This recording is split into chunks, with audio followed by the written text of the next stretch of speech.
बिस्मिल्लाहिर्रहमानिर्रहीम। अज़ीज़ तलबा, आज हम 9th के मैथमेटिक्स के unit number 1 matrices and determinants के मुताल्लिक अपनी स्टडी का आगाज़ करेंगे। इसमें सबसे पहले हमने ये देखना है कि डेफिनेशन ऑफ मैट्रिक्स या मैट्रिक्स किसे कहते हैं। मैट्रिक्स किसी एलिमेंट या नंबर्स से 1, 2, 3, 4, 5 और 6 अगर हम कंसीडर करें तो उनकी एक स्पेसिफिक अरेंजमेंट है। उसको अगर हम स्क्वायर ब्रैकेट के अंदर लिख लें एक खास अरेंजमेंट के साथ तो उसको हम मैट्रिक्स का नाम देते हैं। जिस तरह ये मैंने आपके सामने नंबर 1, 2, 3 एंड 4, 5, 6 को एक खास अरेंजमेंट में लिखा है। अरेंजमेंट इसकी आप ये देख रहे हैं कि 1, 2 एंड 3 ये एक सीक्वेंस में एक खास अलाइनमेंट में एक रो वाइज इनको हमने लिखा है लेफ्ट से राइट में। और अगर हम टॉप के से बॉटम की तरफ आए तो भी आप एक खास अरेंजमेंट में हम देखेंगे कि 1 के एंड नीचे 4 को लिखा गया, 2 के बिल्कुल नीचे 5 को और 3 के नीचे 6 को। यानी हम left to right and top to bottom इसकी जो अरेंजमेंट है उसको हम जरूर कंसीडर करते हैं। तो इस तरह स्क्वायर ब्रैकेट्स के अंदर नंबर्स को एक प्रॉपर अरेंजमेंट में लिखने के अमल को मैट्रिक्स कहा जाता है। इस मैट्रिक्स में हम रोज एंड कॉलम्स को खास तौर पर अपने ज़ेर बहस लाएंगे। इनका समझना, इनका जानना हमारे लिए बहुत जरूरी है। इसके लिए मैंने ये एक मैट्रिक्स ABCDEF जो इसके मैट्रिक्स के एलिमेंट्स हैं इनको मैंने लिखा और आप ये देख रहे हैं कि इस अरेंजमेंट में लेफ्ट से राइट की तरफ जाते हुए जो एलिमेंट हैं इनके इस सीरीज इस नंबर जो है इसको हम रो का नाम देते हैं।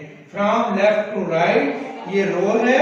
इस तरह ABC इस मैट्रिक्स की रो 1 है और DE एंड F जो है ये सेकंड रो है।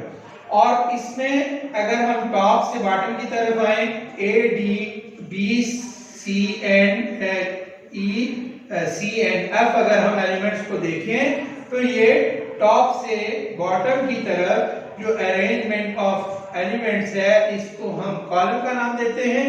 इस तरह इसके C1, C2 एंड C3 ये 3 कॉलम है। अब हमारा नेक्स्ट टॉपिक है order of matrix. Order of matrix को हम किस तरह बयान करेंगे या ऑर्डर ऑफ मैट्रिक्स होता क्या है।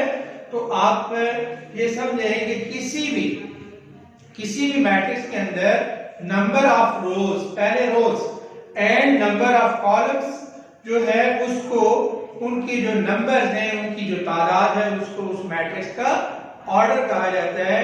इसे हम m/n से भी लिख सकते हैं। m/n, m से मुराद नंबर ऑफ रोज, n से मुराद number of column.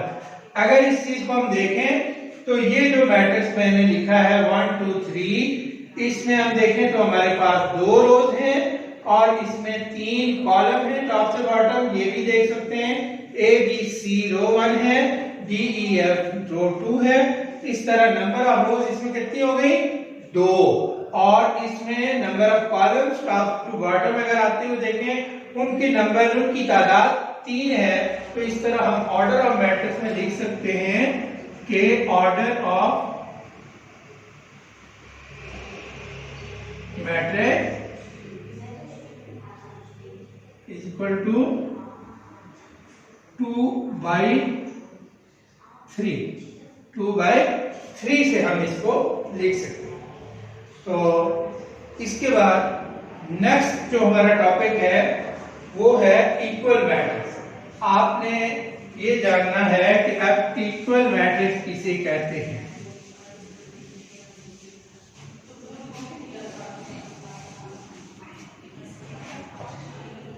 Equal matrix से मुराद ये है कि हम ये देखेंगे कि कोई से 2 मैट्रिक्स आपस में इक्वल कब होते हैं। Any of 2 matrices will be equal if they fulfil 2 conditions. तो जो कोई भी मैट्रिक्स आपस में इक्वल होंगे एटलीस्ट उन्हें दो कंडीशन लाजमी पूरा करना होगी। वो कंडीशंस क्या होती हैं? First condition, order of matrix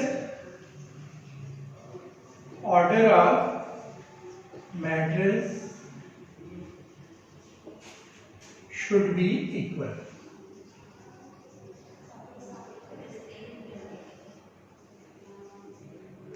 matrix का ऑर्डर इक्वल होना चाहिए। This is the first condition. There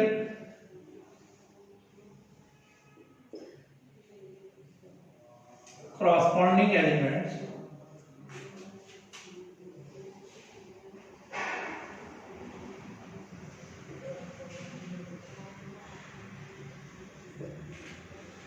are same।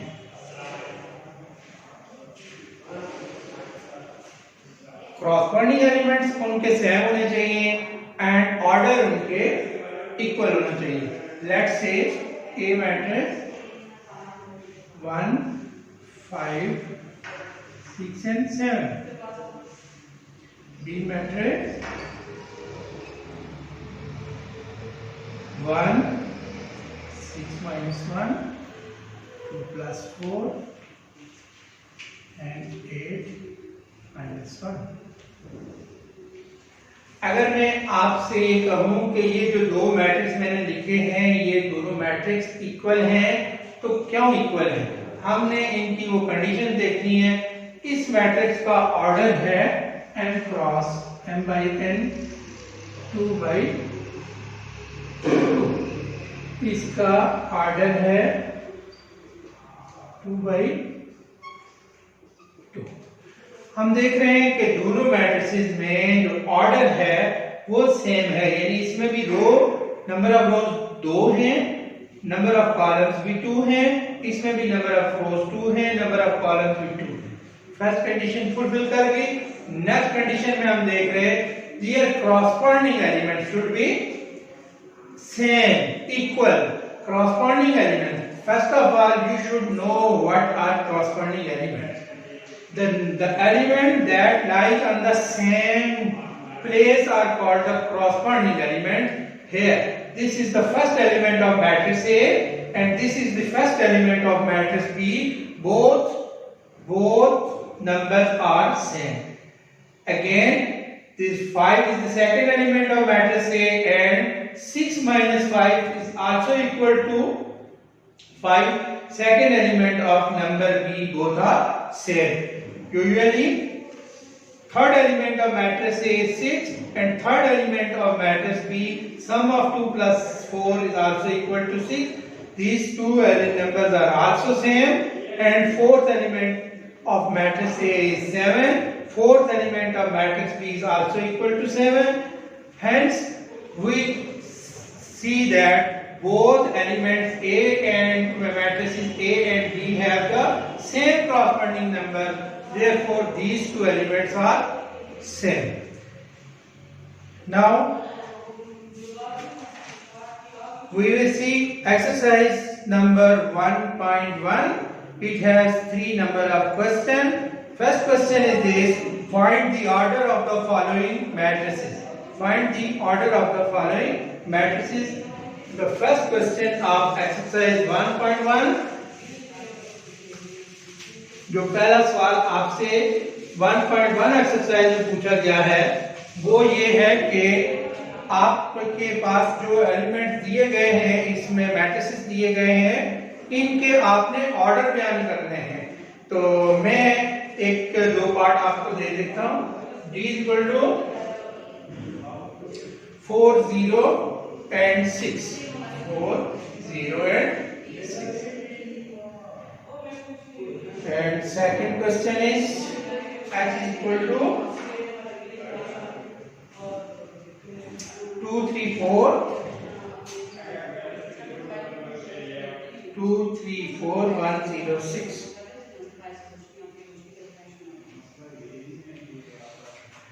Hence, what is the order of this matrix?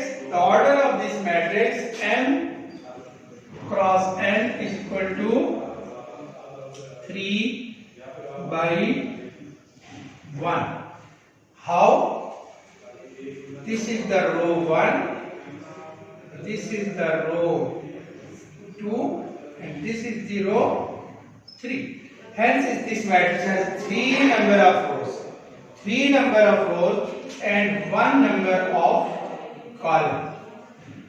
Therefore, this order will be m cross n will be 3 by 1. Again, if we see in the matrix H 2, 3, 4, 1, 0, 6, we will see that the number of rows in this matrix will be R1 and R2, and number of columns C1, C2 and C3. So order would be m cross n is equal to 2 by 3. 2 by 3 because number of rows 2 and number of columns 3. And इसके जो remaining parts हैं students आपने उनको खुद attempt करना है। तो next question है हमारा, which of the following matrices are equal? Which of the following matrices are equal? कौन से मैट्रिसेस जो हैं वो आपने इक्वल हैं उनको बयान करना है। Page number 4 of your book, question number 2 first आप अटेम्प्ट करेंगे। तो पहला क्वेश्चन है ए मैट्रिक्स, इसमें ओनली नंबर है 3 एंड हम देख रहे हैं कि इसमें सेकंड में B C D E F G H I J, कोई भी और ऐसा मैट्रिक्स नहीं है जिसका एलिमेंट ओनली 1 हो। इस तरह C किसी भी मैट्रिक्स के इक्वल नहीं आ रहा। B में है 3 and 5 एलिमेंट्स हैं 3 and 5 एंड आप क्वेश्चन पे जाइएगा तो इसके फर्स्ट एलिमेंट 3 है, सेकंड एलिमेंट रो 1 का 5 है। तो ये हम देख रहे हैं कि 3 and 5 ये I वाला जो मैट्रिक्स है इसका फर्स्ट एलिमेंट 3 है और 3 + 2 इनका सम करेंगे ये 5 के बराबर हो जाता है। इस तरह इसका सेकंड एलिमेंट 5 हो जाता है। तो इस तरह हम कह सकते हैं B matrix will be equal to I, B will be equal to I। C matrix 5 - 2 sorry C 5 - 2 है, ये इक्वल टू 3 के बराबर हो जाएगा। इस तरह जो फर्स्ट एलिमेंट A था इक्वल टू C के बराबर आ जाएगा। तो आप इस तरह G को देख लें, अगर 3 - 1 2 3 + 3 6, तो G will be equal to F के बराबर हो जाएगा। G will be equal to F, उसका फर्स्ट एलिमेंट 2 है और रो 2 का 1 एलिमेंट 6 है, यानी कॉलम में 2 और 6 एलिमेंट्स आ रहे हैं। तो इस तरह जो एलिमेंट्स आपने जिनका ऑर्डर सेम होगा, जिनके करस्पॉन्डिंग एलिमेंट्स सेम होंगे, उनको आपने इसको देख के खुद से इनको सॉल्व करना है। तो नेक्स्ट क्वेश्चन है हमारा, लास्ट क्वेश्चन है 1.1 एक्सरसाइज का, find the value of A, B and C which satisfy the matrix equation, satisfy the matrix equation। तो हमने इस क्वेश्चन नंबर 3 को मैं आपको सॉल्व करवा देता हूं। बच्चों आपकी यहां रहनी चाहिए। A + C, A + C, A + 2B and C - 1 and 4D - 6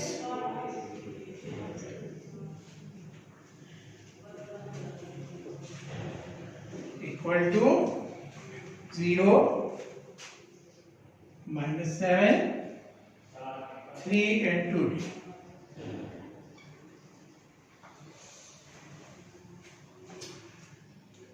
students first of all हम ये देख रहे हैं कि ये दोनों मैट्रिसेस को इक्वेट किया गया है। Both matrices are equal, a plus c, a plus 2b, c minus 1, 4d minus 6 is equal to 0, minus 7, 3 and 2d.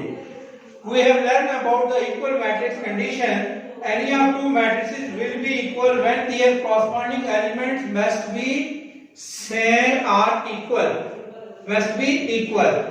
यानी कोई दो मैट्रिक्स होंगे उस वक्त इक्वल जिस वक्त उनका ऑर्डर सेम हो और उनके कॉरस्पॉन्डिंग एलिमेंट सेम।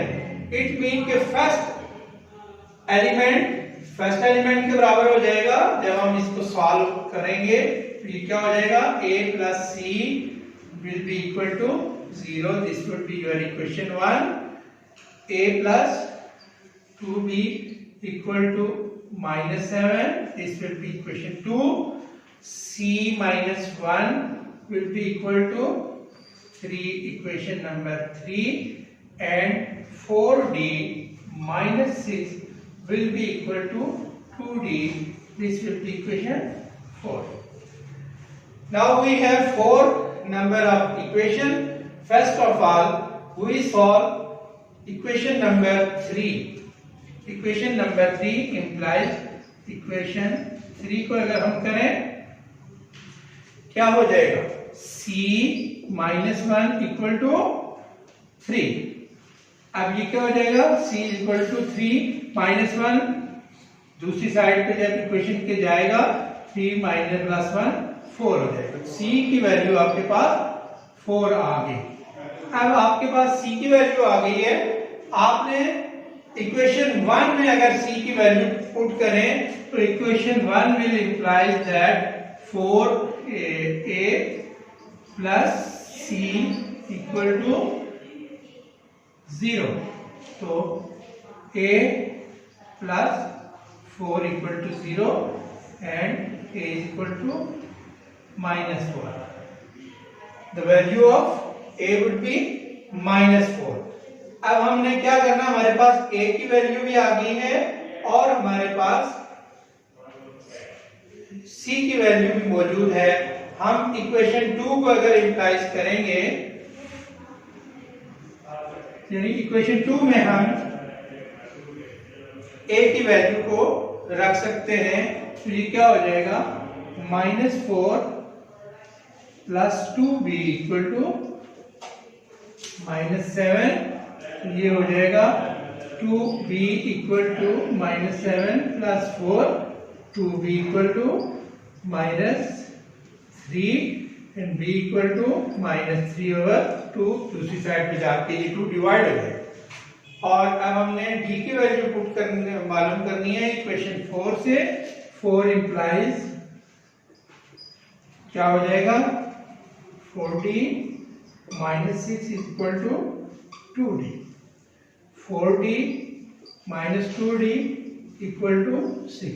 2d को हमने इक्वेशन की दूसरी साइड पे मूव किया तो इसका साइन चेंज हो जाएगा। -6 जब ये इक्वेशन की लेफ्ट साइड पे चला जाएगा तो इसका साइन भी चेंज हो जाएगा। 4d - 2d, 2d equal to 6। अब आप 2 से बोथ साइड पे डिवाइड करना है तो you have the value of d would be 3। अब आपके पास सॉल्यूशन सेट में a, b, c और d की वैल्यू आपके पास आ चुकी हैं और इसको आप वेरीफाई भी कर सकते हैं। वेरीफाई करने का तरीका कार ये होता है कि आप एनी ऑफ वन इक्वेशन या इस मैट्रिक्स में वैल्यूज को पुट अप करें तो आपके पास सेम रिजल्ट आना चाहिए। मैं एक नंबर को आपको वेरीफाई करके देता हूं। हमारे पास a की वैल्यू क्या आई हुई है, -4। c की वैल्यू हमारे पास आ गई 4, तो 4 - 4 equal to 0। First number is equal to 0 आ गया। इसका मतलब है कि हमारी वैल्यूज इक्वल हैं और हमारा क्वेश्चन दुरुस्त है। तो ये 1.1 एक्सरसाइज जो आज आपको करवाई गई है, आपने इन सारे क्वेश्चन को सॉल्व खुद से करना है और इंशाल्लाह इसको हम अपने नेक्स्ट लेक्चर में कैरी ऑन करेंगे। शुक्रिया।